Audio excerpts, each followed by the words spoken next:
Aku tidak pernah benar-benar percaya dengan hal-hal gaib. Buatku, cerita tentang pesugihan, tuyul, atau perjanjian dengan makhluk halus hanya bagian dari cerita rakyat yang diceritakan orang-orang tua di kampung agar anak-anaknya tidak serakah. Tapi semuanya berubah setelah aku sendiri melihat, mendengar, dan mengalami sesuatu yang sampai hari ini masih membuatku sulit tidur setiap malam.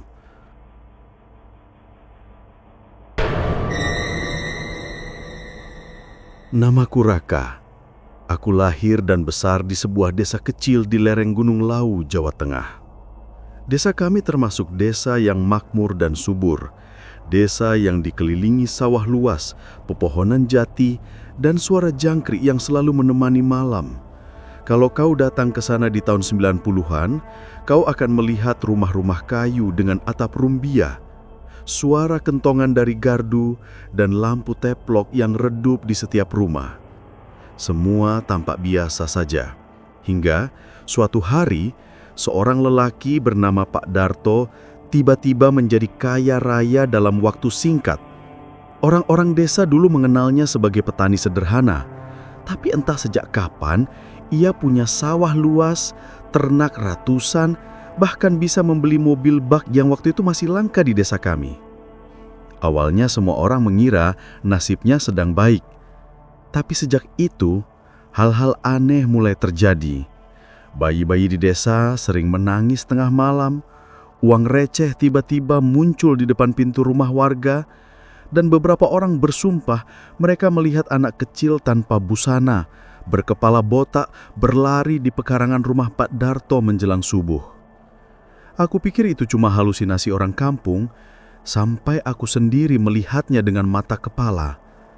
Dan sejak malam itu, hidupku tidak pernah sama lagi. Bab 1. Desa yang berbisik.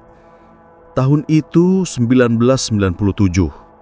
Aku baru pulang dari kota Solo setelah beberapa tahun merantau. Ibuku jatuh sakit, dan aku memutuskan kembali untuk merawatnya. Rumah kami berada di pinggir sawah, tak jauh dari rumah Pak Darto. Desa kami tampak seperti biasa, hijau, tenang, dengan udara segar dan suara ayam berkokok tiap pagi.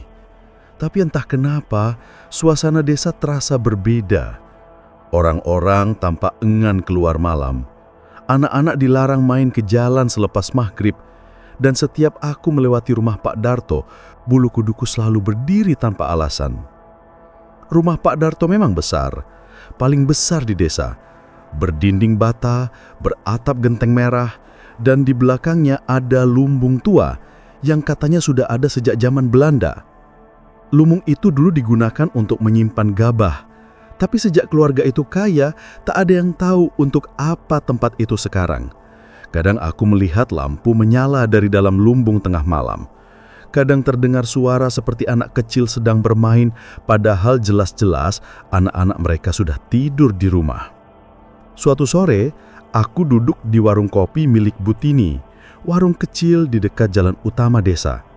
Di sana beberapa bapak-bapak sedang ngobrol dengan suara pelan tapi serius. Aku ki ora ngerti le, biyen Darto kuwi petani biasa. Saiki sawahe nganti 5 hektar, ternak sapine luweh saka 10, ning kok ora tau tuku tenaga kerja yo. Oh iya, aku yo mikir ngono. Wingi aku liwat sawahe, anak koin receh nyebar ning pinggir galengan. Kuwi tondo pesugihan tuyul rek. Aku hanya diam sambil menyesap kopi. Aku tak ingin ikut campur gosip, tapi obrolan itu mengusikku. Aku tahu betul Darto dulunya orang susah. Aku sering membantu dia menanam padi waktu kecil, tapi kini ia bahkan punya truk dan pekerja dari luar desa. Beberapa hari kemudian aku bertemu langsung dengan Bu Darti, istrinya. Wajahnya tampak pucat dan cemas. Tangannya gemetar saat berbicara denganku di pinggir jalan. "Raka, kalau malam jangan lewat belakang rumah ya nak." "Kenapa Bu?" "Ndak usah tanya, pokoknya jangan lihat ke arah lumbung tua itu." Nada suaranya seperti orang ketakutan, matanya merah seolah kurang tidur berhari-hari. Aku sempat berpikir mungkin ia stres karena banyak pekerjaan. Tapi kemudian malam berikutnya aku tahu apa maksudnya. Malam Jumat Kliwon itu, aku terbangun karena mendengar suara langkah kecil di halaman belakang. Krik, krik. Langkah-langkah ringan seperti anak kecil berjalan di atas tanah basah. Aku menyingkap jendela sedikit. Di luar, sinar bulan separuh menerangi halaman. Dan di sana, aku melihat sesuatu. Sosok kecil, mungkin setinggi anak umur 2 tahun. Telanjang, kulitnya pucat keabu-abuan, dan kepalanya licin tanpa rambut. Ia berlari kecil sambil membawa sesuatu yang berkilau di tangannya, seperti koin kuningan. Aku terpaku. Sosok itu berlari ke arah pagar rumah Pak Darto, lalu menghilang begitu saja. Tidak ada suara pintu, tidak ada langkah, hanya hawa dingin yang tiba-tiba menyelimuti seisi kamarku. Keesokan paginya, aku menemukan 2 koin logam kuno terletak di depan pintu rumahku. Aku masih coba berpikir logis, mungkin ada anak yang bermain, tapi siapa anak kecil yang bermain jam 2 malam? Hari-hari berikutnya semakin aneh. Setiap malam aku mendengar suara langkah kecil itu, kadang disertai tawa lirih seperti tawa bocah yang menahan napas. Heh, heh, heh. Dan setiap kali suara itu muncul, ayam di kandangku selalu berkokok panik. Kadang ada yang mati keesokan paginya. Pagi berikutnya, aku mendatangi Mbah Kimin, orang paling tua di desa. Beliau dikenal sebagai penjaga batas desa dan orang yang paling paham soal hal-hal gaib. Rumahnya sederhana, tapi aroma dupa selalu tercium dari dalam. Ia duduk di kursi bambu, menatapku dengan mata yang dalam. "Kowe wis weruh to?" Aku mengangguk. "Kowe ora salah le, kuwi ora anak cilik, kuwi tuyul Roko." Aku merinding. Mbah Kimin lalu bercerita dengan suara serak seperti dari masa lalu. "Biyen ono wong sing golek pesugihan nang gua kandang geni, nedhek alas sing wingit kuwi. Sing dicupuk dudu rejeki, tapi roh bocah sing dikengkang karo janji. Sing iso ngasuh kudu maringi tumbal saben taun. Yen ora, uripe dhewe sing dicupuk." Aku hanya terdiam. Lalu Mbah Kimin menatap tajam. "Aku ngerti sopo sing wis nyekel janji kuwi, Nak. Nanging aku ora iso ngomong sembarangan. Sing jelas aja nganti kuwi nyedak lumbung tua kuwi. Ana sing dijogo ning kono." Aku pulang dengan kepala penuh pertanyaan. Tapi malamnya, rasa penasaranku mengalahkan rasa takutku. Aku ingin tahu apa yang sebenarnya terjadi di lumbung tua itu. Dan malam itu, aku menyesal seumur hidup karena rasa penasaranku sendiri. Aku masih ingat, waktu kecil dulu, Pak Darto hanyalah seorang petani biasa. Rumahnya di tepi jalan kecil menuju sawah, berdinding anyaman bambu, beratap genteng yang sebagian sudah bocor. Ia dan istrinya, Bu Darti, hidup sederhana. Punya 1 anak laki-laki bernama Tono. Mereka dikenal baik, sering membantu warga kalau ada acara gotong royong atau ikut ronda malam. Tapi semua itu berubah sekitar 3 tahun setelah aku merantau. Waktu aku kembali ke desa karena ibuku sakit, aku hampir tak mengenali rumah itu lagi. Rumah Pak Darto kini berdiri megah dengan tembok bata merah yang tinggi. Ada pagar besi besar di depannya, dan halaman yang luas berisi 2 mobil bak serta kandang sapi yang besar. Yang membuatku heran, semua perubahan itu terjadi dalam waktu sangat singkat, hanya dalam hitungan bulan. Orang-orang desa mulai berbisik-bisik, tapi tak ada yang berani menuduh secara terang-terangan. Sampai akhirnya, hal-hal aneh mulai muncul bersamaan dengan kekayaan yang tiba-tiba itu. Kekayaan yang tak masuk akal.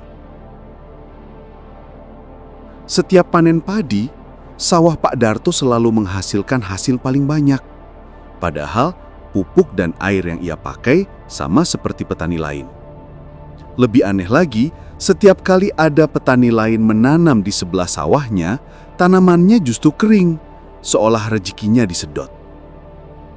Nganeh toh, panen Darto iso nganti 3 kaping setahun, kata Pak Mardi sebelah rumah.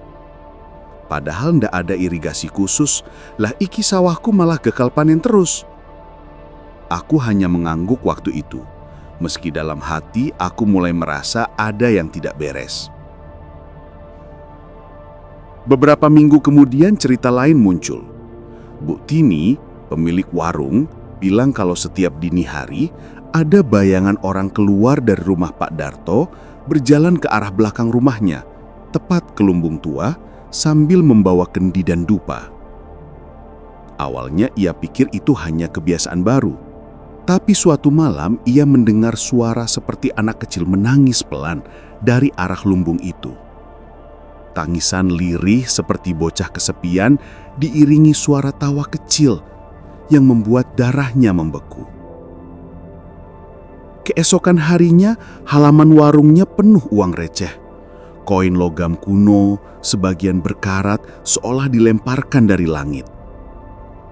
Bu Tini memungut satu, tapi malamnya ia bermimpi buruk. Ia melihat bocah kecil botak memanjat tubuhnya dan tertawa sambil menaruh koin di mulutnya. Sejak itu, ia tak pernah lagi berani menyapu halaman saat pagi hari. Kehidupan Bu Darti sekarang berubah. Semenjak rumah mereka megah, Bu Darti, istri Pak Darto, tampak semakin kurus dan pucat. Dulu ia dikenal ramah, suka menyapa siapapun yang lewat depan rumah. Sekarang ia jarang keluar rumah, dan kalaupun terlihat, wajahnya tampak cemas, matanya sembab, seperti orang ketakutan. Suatu sore aku melihatnya sedang duduk di beranda, menatap kosong ke arah sawah. Aku menyapa, tapi ia hanya mengangguk pelan, tanpa senyum sedikit pun. Aku sempat memperhatikan tangannya. Ada bekas luka panjang seperti goresan kuku. Malamnya, aku lewat jalan belakang menuju rumah dan tanpa sengaja mendengar mereka bertengkar. Suara Bu Darti pelan tapi gemetar, sementara suara Pak Darto berat dan keras. Aku ora kuat, Mas. Aku ora iso turu. Saben bengi ono sing nangis ning kolong lumbung. Wes meneng wae, kowe ora usah melu urusan iki. Tapi sing metu kuwi bocah, Mas. Aku weruh dhewe. Bocah kuwi ndelok aku karo guyu. Wes tak kandhani, meneng wae, yen ora kowe sing dadi tumbal. Setelah itu suara pintu dibanting keras sekali. Aku berdiri kaku di balik pagar. Napasku berat dan entah kenapa tubuhku terasa dingin. Malam itu aku tak bisa tidur. Suara angin dari arah sawah seolah membawa bisikan samar, seperti suara anak kecil yang bermain, tertawa, dan kadang menangis pelan. Di malam-malam berikutnya, desa mulai diguncang berbagai kejadian aneh. Ayam peliharaan warga tiba-tiba mati mendadak, tanpa sebab. Beberapa warga kehilangan uang receh di laci, bahkan dari dompet yang disimpan di bawah bantal. Anehnya, keesokan harinya uang receh itu muncul di halaman rumah Pak Darto. Dan setiap kali ada yang mengambilnya, orang itu jatuh sakit keesokan malamnya.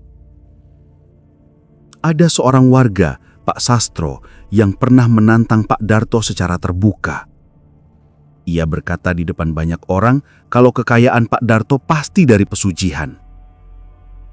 Malam harinya, rumahnya dilempari batu. Esoknya, ia jatuh pingsan dan tak sadarkan diri selama 3 hari. Saat sadar, ia hanya berkata lirih, "Aku weruh, bocah cilik, neng gendi endi. Nek aku nutup mata, isih ono sing guyu." Setelah itu tak ada lagi yang berani menyinggung soal pesugihan di hadapan Pak Darto. Suasana desa sekarang menjadi mencekam. suasana malam di desa kami yang dulu terasa damai kini berubah mencekam. Anjing-anjing menyalak setiap tengah malam. Lampu teplok di rumah warga sering padam sendiri. Dan selalu terdengar tawa kecil dari arah rumah Pak Darto. Anak-anak tak lagi berani main petak umpet. Ibu-ibu tak berani keluar rumah selepas Isya. Bahkan para bapak ronda pun kalau lewat depan rumah Pak Darto selalu mengetuk tiang bambu 3 kali sambil mengucap doa, seperti menandai agar tak diganggu. Aku sendiri mulai sering merasakan ada sesuatu yang mengikutiku. Kalau aku pulang malam, selalu ada langkah kecil di belakangku. Tak terlalu dekat, tapi cukup terdengar jelas. Tiap kali aku menoleh, tak ada siapa-siapa. Tapi kalau aku mempercepat langkah, suara itu ikut mempercepat. Dan kalau aku berhenti, suara itu juga berhenti. Sampai suatu malam, aku sengaja berbalik cepat. Dan di kejauhan, aku melihat sosok kecil itu lagi. Ia berdiri di bawah sinar bulan, menatapku dengan mata kosong. Bibirnya terangkat sedikit, seperti tersenyum. Di tangannya ada koin logam. Dan perlahan ia meletakkan koin itu di tanah, lalu berlari menghilang di balik pagar rumah Pak Darto. Beberapa hari kemudian, aku menemui lagi Mbah Gimin. Beliau sudah seperti tahu apa yang hendak kutanyakan. "Wis metu toh?" katanya datar sambil membakar kemenyan di tungku kecil. Aku mengangguk pelan. "Aku ora iso nyegah, Nak. Wong sing nyekel janji kuwi wis kebacut adoh." "Janji opo nggah?" tanyaku.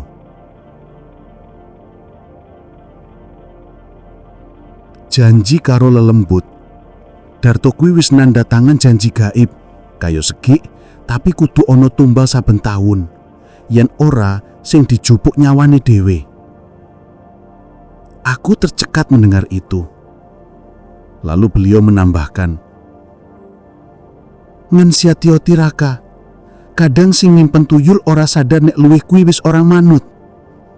Yen sing dikendaleni kuwi wis ngelih, sing ono ning cedhake ya iso dadi korban." Aku pulang dengan dada berat. Dan benar saja, malam itu sesuatu datang mengetuk pintuku.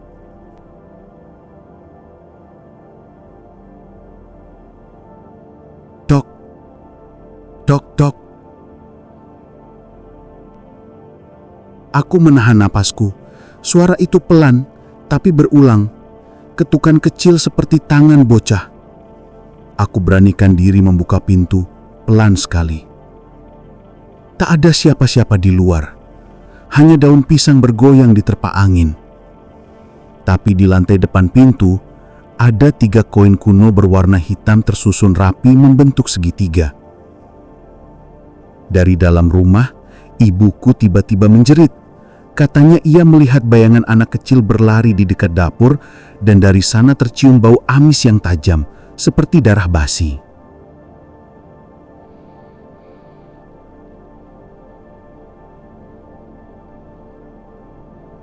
Malam itu, aku sadar aku sudah menjadi bagian dari sesuatu yang tak seharusnya aku dekati. Sejak kejadian di malam aku menemukan 3 koin kuno di depan pintu, suasana rumahku tidak pernah benar-benar tenang lagi. Setiap malam, aku dan ibu selalu mendengar suara aneh dari dapur, seperti langkah kecil atau benda yang jatuh pelan. Kadang terdengar suara tawa lirih, kadang seperti tangisan bayi yang samar. Anehnya, setiap aku nyalakan lampu, suara itu hilang seketika.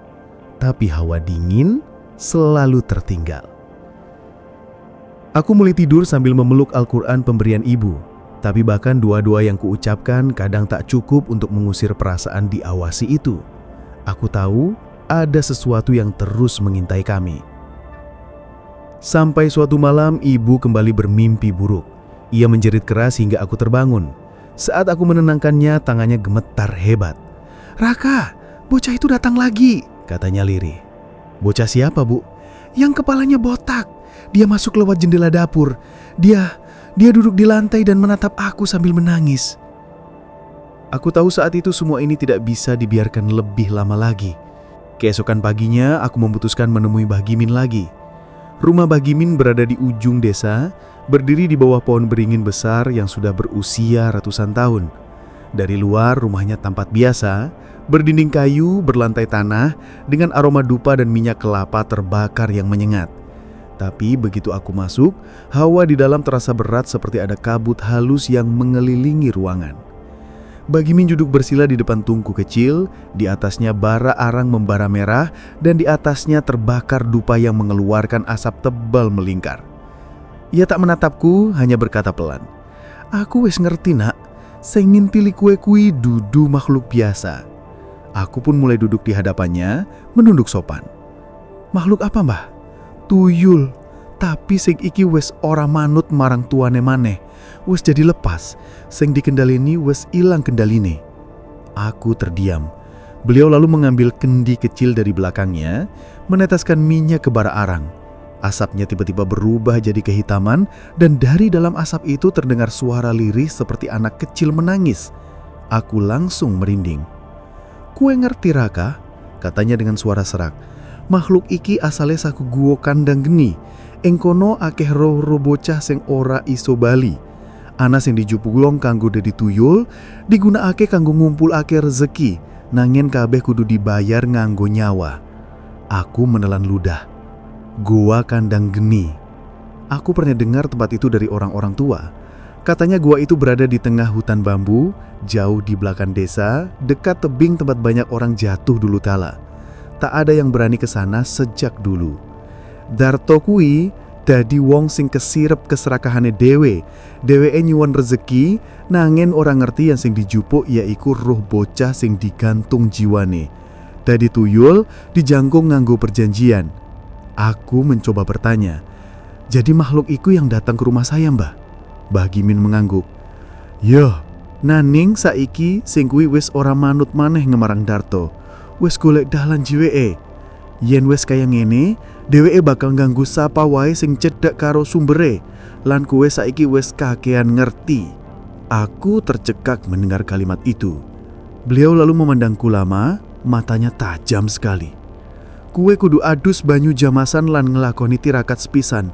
Yen ora, makhluk iku bakal nyantol neng awakmu." Aku mengangguk cepat, tak berani menolak. Malam itu aku kembali ke rumah membawa segenggam bunga 7 rupa dan air dari sendang yang ada di dekat rumah Mbah Gimin. Beliau berpesan agar aku mandi menjelang tengah malam sebelum ayam jantan berkokok, sambil membaca doa-doa tertentu. Sebelum ritual, beliau sempat berpesan terakhir, "Raka, nek kue ngrungu suara bocah nangis utawa ngguyu, ojo nyawang, ojo dijawab, meneng wae." Aku patuhi setiap perintah itu. Sekitar jam 12 malam, aku menyiapkan ember berisi air dan bunga. Rumah sudah gelap, hanya diterangi lampu teplok kecil di sudut kamar. Aku mulai membasuh wajah sambil melafalkan doa yang diajarkan Mbah Gimin. Tapi baru setengah jalan, angin dingin tiba-tiba berhembus kencang dari arah dapur. Lampu teplok bergoyang, suara pintu berderit pelan. Lalu, terdengar suara langkah kecil. Langkah itu berhenti tepat di depan kamar mandi. Aku menahan nafas, hening sejenak. Lalu terdengar suara tawa kecil. Suaranya seperti bocah kecil, tapi datar, dingin, tanpa emosi. Aku mencoba mengabaikan, menunduk, meneruskan membasuh air di kepalaku. Namun suara itu makin dekat, dan kali ini disertai suara benda yang jatuh ke lantai. Aku menoleh sedikit, hanya sekilas, dan hampir menjerit. Di lantai ada koin kuningan, dan di balik bayangan pintu, tampak sepasang kaki kecil pucat. Kakinya tidak menyentuh tanah. Aku langsung memejamkan mata dan membaca doa dengan sekuat tenaga. Tubuhku gemetar, air menetes dari rambut ke wajahku, dan di tengah suara jangkrik malam itu, aku mendengar bisikan kecil di telingaku. "Dolano karo aku." Lalu semua suara hilang, angin berhenti. Dan ketika aku membuka mata, tak ada siapa-siapa lagi. Hanya air di ember yang kini berwarna sedikit keruh, seolah ada bayangan gelap mengendap di dasar. Setelah malam itu, keesokan paginya aku kembali ke rumah Mbah Gimin. Wajahnya tampak muram, seperti sudah tahu apa yang terjadi. Aku wes ngomong nak, sing kuwi wes nempel. Kuwe saiki kudu ora nyedak rumahe Darto maneh. Ana sing wis ndelok awakmu. Aku tertegun. Delok saya mbah? Iya, tuyul iku makhluk cilik tapi delok awake manungsa sing wis ngerti perjanjiane. Dheweke ora gelem ana saksi. Sing wis weruh bakal dijupuk. Kadang ora langsung, tapi alon-alon diganggu, digoyang pikirane nganti mlebu impen. Aku langsung merinding mendengar itu. Tapi ada sesuatu yang membuatku tak bisa diam. Aku merasa harus tahu kebenarannya, harus tahu kenapa Pak Darto bisa berubah begitu cepat dan tega menukar nyawa orang untuk kekayaan. Aku tanya pada Mbah Gimin, apa bisa pesugihan itu dibatalkan, Mbah? Ia menggeleng pelan, wajahnya suram. Ora iso nak, sing wis mlebu janji kudu nglakoni nganti mati. Yen ninggal janjiane, makhluk sing digunakake bakal nuntut balas. Wong-wong kaya kono kuwi, nek wis wayahe bakal dijupuk gaib sing disembahe dhewe. Aku terdiam. Terus, apa yang bisa saya lakukan? Mbah Gimin menarik napas panjang. Uwe kudu siap. Yen makhluk iku teko maneh, meneng wae. Ojo diomongi, ojo diikuti. Yen kue wedi, sebut jeneng asmane Gusti Allah pelan-pelan. Ojo nganggo jerit. Wong jerit iku malah ngundang dheweke. Suaranya parau tapi dalam. Aku mengangguk tapi dalam hati aku tahu ini belum berakhir. Karena malam itu sesuatu datang lagi. Dan kali ini bukan hanya suara. Malam hari sekembalinya dari rumah Mbah Gimin, aku sedang duduk di beranda mencoba menenangkan diri dengan segelas kopi. Udara malam terasa lembab, langit gelap tanpa bintang. Tiba-tiba lampu teplok di ruang tengah padam sendiri. Suara jangkrik berhenti, hening, benar-benar hening. Lalu terdengar suara dari dalam rumah. Suara kecil, pelan, seperti anak kecil memanggil ibunya. Ma, aku kedinginan. Aku membeku. Suara itu datang dari kamar ibuku. Aku berdiri perlahan, berjalan ke dalam. Langkahku hati-hati tapi lututku gemetar. Dan ketika aku membuka pintu kamar ibuku, tidak ada siapa-siapa. Ibuku tertidur, wajahnya pucat tapi tenang. Namun di lantai dekat ranjangnya, ada bekas kaki kecil berdebu menuju ke arah jendela yang terbuka sedikit. Dari luar jendela, angin membawa bau amis yang sangat kuat bercampur dengan suara cekikikan kecil. Hihihihi, hihihihi. Aku tahu saat itu, tuyul yang dikendalikan oleh Pak Darto sudah mulai kehilangan tuannya. Dan saat mereka lapar, mereka mencari sumber energi baru. Mereka mencari pengganti. Sudah seminggu sejak ritual yang diajarkan Mbah Gimin itu kulakukan. Namun, gangguan di rumah tak kunjung hilang. Suara langkah kecil itu masih datang hampir setiap malam. Kadang di dapur, kadang di kamar ibu, dan terkadang aku mendengarnya tepat di belakang tempat aku tidur. Selalu sama, langkah kecil, pelan, dan diakhiri suara koin yang jatuh di lantai. Kling, kling. Setiap kali aku memejamkan mata, bayangan anak kecil berkepala pelontos itu muncul. Matanya hitam legam, tubuhnya kurus pucat seperti habis lama terendam air. Dan yang paling menakutkan, di lehernya tergantung kalung kecil dari benang hitam dengan koin tua di ujungnya. Aku tahu, semua ini pasti ada hubungannya dengan lumbung tua di belakang rumah Pak Darto, tempat yang dulu katanya tidak boleh didekati siapapun. Kecurigaan yang tak bisa ditahan. Sejak dulu lumbung itu seperti tempat yang dikutuk. Letaknya di ujung kebun belakang rumah Pak Darto, berdinding bambu tua, atapnya setengah runtuh.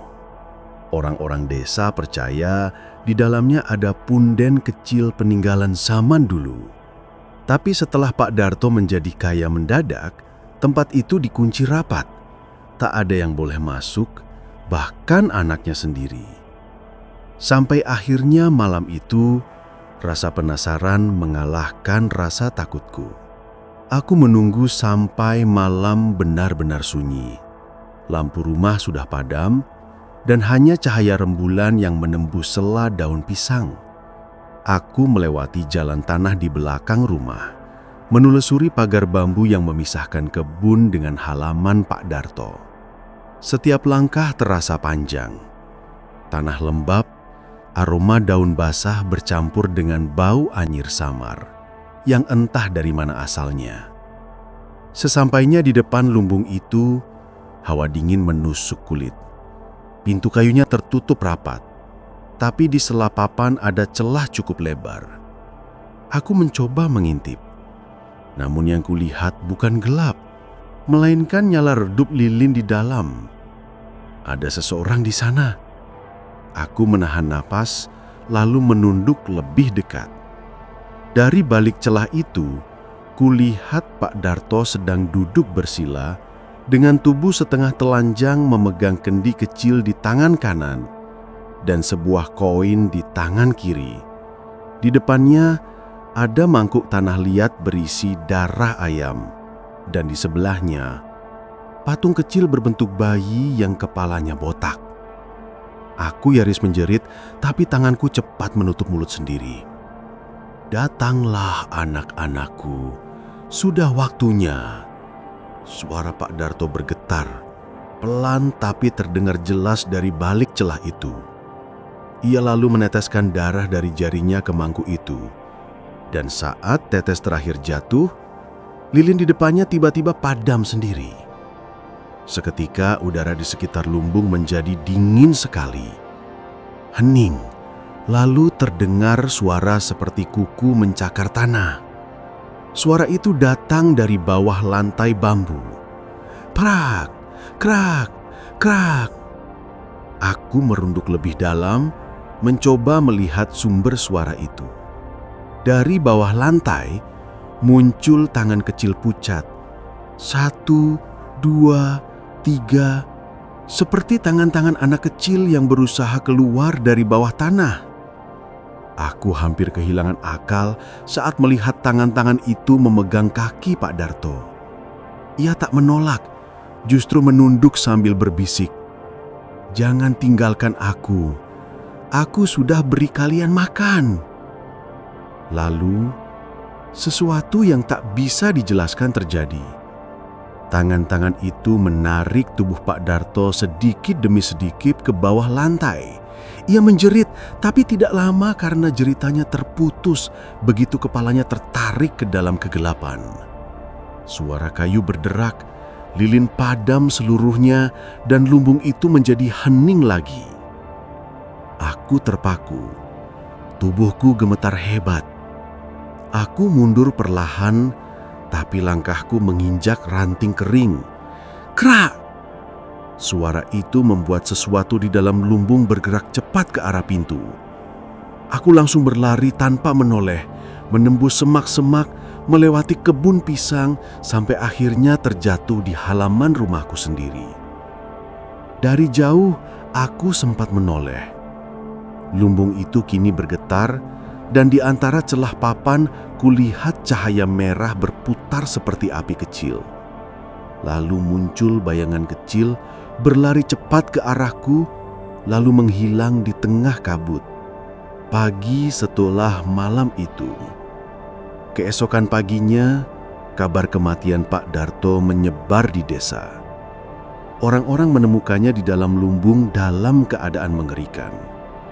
Tubuhnya kaku, separuh badannya terbenam di lantai bambu, seolah ditarik sesuatu dari bawah. Di sekitarnya berserakan koin kuno dan bekas darah kering. Kepala desa dan beberapa warga sepakat membakar lumbung itu. Tapi saat api mulai menyala, terdengar suara seperti anak kecil menangis di dalam. Tangisan itu begitu jelas, seperti berasal dari banyak suara. Beberapa warga sampai mundur ketakutan. Bagimin datang terakhir, membawa kendi berisi air doa. Beliau menuangkannya ke api sambil mengucap kalimat panjang dalam bahasa Jawa halus yang tak semua orang mengerti. Perlahan, api padam, tapi aroma hangus bercampur amis tetap tertinggal di udara. Bagimin menatap sisa puing lumbung itu lama sekali, lalu berbisik padaku, "Darto, wis dikowo bali marang sing diajak janji. Nanging ora kabeh bali karo dheweke." "Maksudnya, Mbah?" Ia menatapku, matanya sayu. "Sing liyane lagi golek papan anyar, lan aku ngrungu dheweke wis kenal jenengmu nak roko." Aku menelan ludah, tak sanggup bicara. Sejak hari itu, aku tak berani keluar malam. Tapi gangguan itu belum benar-benar berhenti. 3 hari setelah lumbung dibakar, suara langkah kecil itu muncul lagi. Kali ini lebih jelas, lebih berat, dan lebih banyak. Seperti lebih dari 1 anak kecil berjalan di sekitar rumah. Aku menahan napas di tempat tidur. Lampu kamar sudah kupadamkan. Dari balik pintu, terdengar suara mereka berbisik pelan. "Kita lapar. Ibu di mana? Ayo main lagi." Suara itu datang dari segala arah. Dari dapur, dari ruang tamu, dari loteng, dan tiba-tiba semua suara berhenti bersamaan. Suasana hening. Lalu dari bawah randangku terdengar suara koin berjatuhan. Kling, kling, kling. Aku tak berani bergerak, tapi pelan-pelan sesuatu yang dingin merayap ke atas kakiku. Dan di tengah kegelapan, aku mendengar bisikan yang membuat darahku membeku. "Sekarang giliranmu." Sejak malam itu, malam ketika aku mendengar bisikan, "Sekarang giliranmu," hidupku tak pernah sama lagi. Setiap malam aku dihantui. Kadang aku terbangun dengan tubuh penuh keringat dingin, mendengar suara tawa kecil dari balik lemari. Kadang aku melihat bayangan kecil melintas di depan cermin kamar mandi. Dan yang paling mengerikan, tiap pagi aku menemukan 3 koin kuno tergeletak di dekat bantalku. Aku mencoba membuangnya. Aku lempar ke sungai, ku bakar, bahkan ku benamkan ke tanah. Tapi selalu kembali. Setiap pagi, koin itu muncul lagi, seolah ingin mengingatkan bahwa aku belum bebas. Ibu makin lembah. Setiap malam ia bermimpi tentang anak-anak kecil yang menari di sekitar ranjangnya. Kadang ia menjerit, kadang menangis sambil memelukku erat. "Mereka minta sesuatu," katanya. "Mereka lapar. Raka." Suara ibu lirih di pagi itu. Saat itu aku sadar, semua ini tak akan berhenti kalau aku tidak mencari sumbernya. Aku harus pergi ke tempat di mana semuanya dimulai. Tempat yang disebut Mbah Gimin, Sendang Geni. Sore itu langit mendung. Awan pekat menggantung rendah. Dan suara petir jauh di bukit selatan seperti tanda bahwa malam ini bukan malam biasa. Orang-orang desa bahkan tidak berani keluar rumah. Tapi aku nekat. Aku membawa senter, air doa dari Mbah Gimin dan seikat kembang setaman. Beliau sendiri tak bisa ikut. Katanya, "Yen wes waktune mung kowe sing bisa ngadepi." Aku tak mengerti maksudnya, tapi aku tahu beliau tak ingin aku menyerah. Jalan menuju Sendang Geni melewati kebun bambu yang sudah jarang dilalui orang. Suara bambu bergesek tertiup angin, seperti bisikan yang menertawakan langkahku. Setiap kali aku berhenti, seolah ada yang ikut berhenti di belakangku. Setiap kali aku menoleh, hanya angin yang bergerak. Setelah hampir 1 jam berjalan, aku tiba di sebuah lapangan kecil di tengah hutan. Di sanalah letak Sendang Geni, sebuah kolam kecil dengan air hitam pekat, dikelilingi batu-batu besar berlumut. Di tengahnya berdiri sebuah patung batu setengah manusia setengah bayi, dengan mata kosong dan mulut terbuka. Bau belerang dan amis darah terasa kuat di udara. Dan yang membuat bulu kuduku berdiri, air sendang itu berkilau merah karena sinar purnama. Aku menaruh bunga di tepi air, lalu membuka kendi air doa dari Mbah Gimin. Beliau berpesan agar aku menaburkan air itu sambil membaca doa tolak bala. Tanganku bergetar hebat saat menuangkannya. Dan sebelum aku sempat membaca doa, air di sendang tiba-tiba beriak. Awalnya pelan, lalu semakin kuat, seperti ada sesuatu yang bergerak dari dasar. Air itu kemudian membentuk pusaran. Dan dari tengah pusaran itu muncul sesuatu. Bayangan anak kecil berkepala botak. 1, 2, 3. Semakin banyak. Tubuh mereka kurus, mata kosong, dan masing-masing memegang koin di tangan. Suara mereka bergema pelan. Dia berjanji akan memberi kami makan, tapi dia pergi. Kami lapar. Aku mundur beberapa langkah, tapi mereka terus mendekat, melayang di atas air. Dari dalam pusaran terakhir muncul sosok yang lebih besar, Pak Darto. Tapi wajahnya bukan lagi manusia. Matanya hitam, mulutnya hancur berdarah-darah, dan tubuhnya ditumbuhi sisik seperti arang. Raka! Suara itu berat dan bergema seperti berasal dari dalam tanah. Kamu tahu terlalu banyak. Aku gemetar, tak bisa bicara. Aku hanya ingin bebas, tapi mereka tidak mau pergi. Mereka butuh pengganti. Tiba-tiba, anak-anak tuyul itu menoleh ke arahku bersamaan. Suara mereka tumpang tindih, menyatu seperti satu bisikan panjang. Pengganti, pengganti. Aku berlari, namun jalan pulang terasa tak berujung. Kabut turun tebang sekali. Aku berlari melewati batang bambu, tapi setiap kali aku menoleh, bayangan anak-anak kecil itu masih mengejarku. Suara tawa mereka bergema dari segala arah. Ayo main Raka, kamu belum selesai. Ayo main sampai pagi. Aku hampir jatuh berkali-kali. Tapi ketika aku sampai di jalan desa, tiba-tiba semua suara hilang. Sunyi, angin berhenti. Hanya ada aroma bunga kenanga yang menusuk hidungku. Aku menoleh ke belakang, tak ada siapa-siapa. Tapi di tanah, tepat di mana aku berhenti, ada tumpukan koin kuno membentuk lingkaran. Dan di tengahnya terdapat patung kecil bayi batu dari sendang geni. Di keesokan malamnya, Mbah Gimin datang ke rumah dengan wajah muram. Beliau sudah tahu semuanya.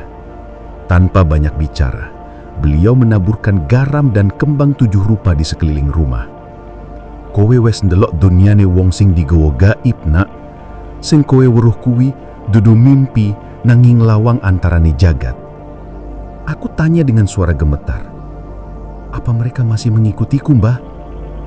Beliau menatapku lama sekali, lalu berkata, tuyul-tuyul iku ora lunga, nanging saiki dheweke wis ora nyerang kowe. Dheweke mung nunggu waktu. Waktu? Waktu apa, Mbah? Tanyaku. Ia tidak menjawab, hanya menatap keluar jendela, ke arah kebun tempat dulu berdiri rumah Pak Darto. Sawise purnama kaping 3 bakal anak sing dijupuk maneh. Tidak terasa 3 bulan berlalu. Disekani kembali tenang. Tak ada lagi yang bicara tentang tuyul atau pesugihan. Lumbung tua sudah rata dengan tanah. Tapi aku tahu ketenangan ini cuma sementara. Pada malam purnama ketiga, aku terbangun karena mendengar suara dari dapur. Suara koin jatuh. Kling, kling, kling. Aku berjalan pelan ke sana, dan di bawah cahaya bulan yang masuk lewat jendela, aku melihat sesuatu yang membuat jantungku berhenti sejenak. Ibu berdiri membelakangiku. Tangannya menggenggam kendi tanah liat yang sangat mirip dengan milik Pak Darto. Di depannya, di lantai, berserakan bunga kenanga dan 3 koin kuno. "Ibu!" Ia menoleh perlahan. Wajahnya tenang, tapi matanya kosong, seperti dihipnotis. "Mereka datang lagi, Raka. Kali ini, giliran ibu memberi makan." Aku menjerit dan berlari ke arah tempat Mbah Gimin, tapi malam itu tak ada yang bisa diselamatkan. Ketika aku kembali dengan warga, ibu sudah tergeletak di lantai. Tubuhnya kaku, matanya terbuka menatap langit-langit dan di sekelilingnya berserakan koin-koin kuno yang hangat seolah baru saja disentuh. Epilog. Warisan gelap. Sudah bertahun-tahun sejak malam itu, desa tempat aku tinggal kini sepi. Banyak orang pindah, sebagian rumah dibiarkan kosong. Hanya sesekali aku datang untuk menengok makam ibu dan Pak Darto. Tapi setiap kali aku berdiri di sana, aku selalu mendengar suara yang sama. Kling, kling, kling. Dan kadang-kadang di antara suara itu, ada bisikan kecil di telingaku. "Kami masih lapar." Sudah 20 tahun berlalu sejak malam purnama itu. Sejak aku kehilangan ibu, dan sejak aku meninggalkan desa. Kau tahu, aku selalu berpikir waktu bisa menyembuhkan segalanya. Bahwa dengan pergi jauh, aku bisa melupakan semua yang pernah terjadi. Tapi ternyata ada hal-hal yang tak bisa kau tinggalkan, karena mereka bukan sekadar kenangan. Mereka mengikutimu. Aku kini tinggal di kota kecil di pinggiran Jawa Timur, bekerja sebagai tukang servis elektronik. Hidupku sederhana, tenang, tapi kadang ada malam-malam di mana aku terbangun oleh suara yang sama. Suara koin jatuh dari meja. Dan setiap kali aku bangun untuk melihat, tidak ada apapun di sana. Tapi entah kenapa, udara di kamarku terasa berat, dan aku tahu sesuatu masih menungguku. Suatu sore aku mendapat kabar dari teman lama, Wawan. Dia bilang desa kami kini hampir ditinggalkan seluruhnya. Tanahnya dijual murah dan sebagian besar rumah dibiarkan kosong. Tapi ada kabar lain. Katanya ada keluarga baru yang membeli tanah bekas rumah Pak Darto. Mereka orang kota, ingin membangun villa kecil di sana. Warga sempat menasihati agar tidak menggali tanah di belakang rumah, karena di sanalah dulu berdiri lumbung tua. Tapi tentu saja mereka tidak percaya. Baginya semua itu cuma tahayul kampung. Wawan bilang sejak 2 minggu lalu, keluarga itu mulai mendengar suara aneh setiap malam. Langkah kecil, suara koin jatuh, tawa anak-anak. Dan yang paling aneh, anak bungsu mereka sering berbicara sendiri di halaman, seolah sedang bermain dengan teman yang tak terlihat. "Namanya siapa?" tanya Wawan pada anak itu. Anak itu tersenyum, lalu menjawab pelan. "Namanya Raka." Dunia seperti berhenti saat Wawan menyebutkan itu. Aku bahkan tak mampu menjawab. Bagaimana mungkin? Nama itu, namaku sendiri. Namun entah apa yang mendorongku, malam itu juga aku memutuskan kembali ke desa.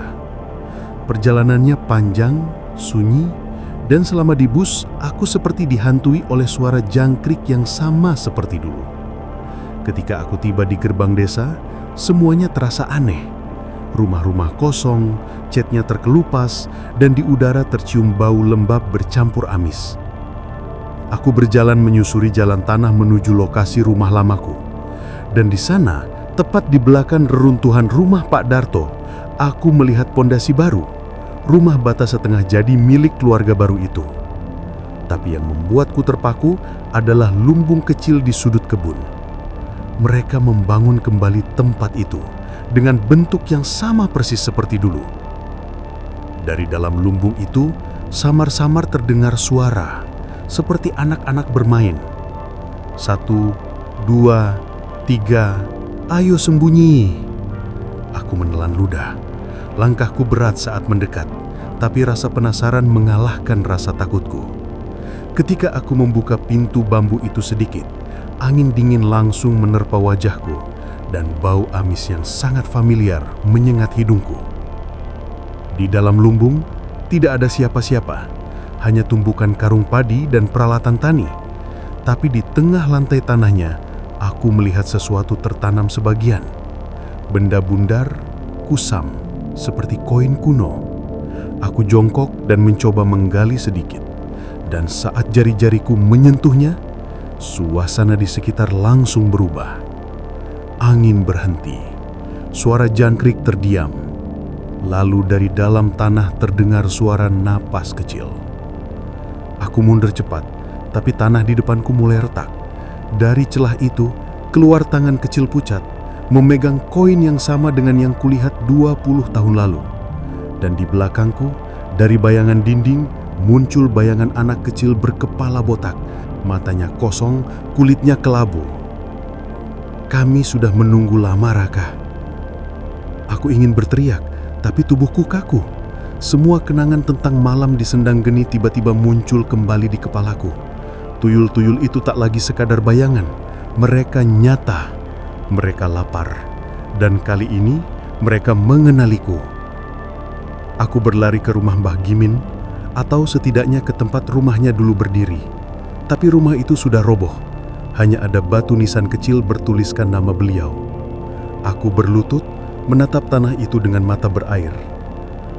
"Mbah, kulo ora kuat, tulung kulo." Tak lama, angin berembus pelan dan aku mencium bau dupa. Lalu suara halus seperti desah muncul di telingaku. "Kowe kudu nutup lawange, Raka." Aku menoleh cepat, tapi tak ada siapa-siapa.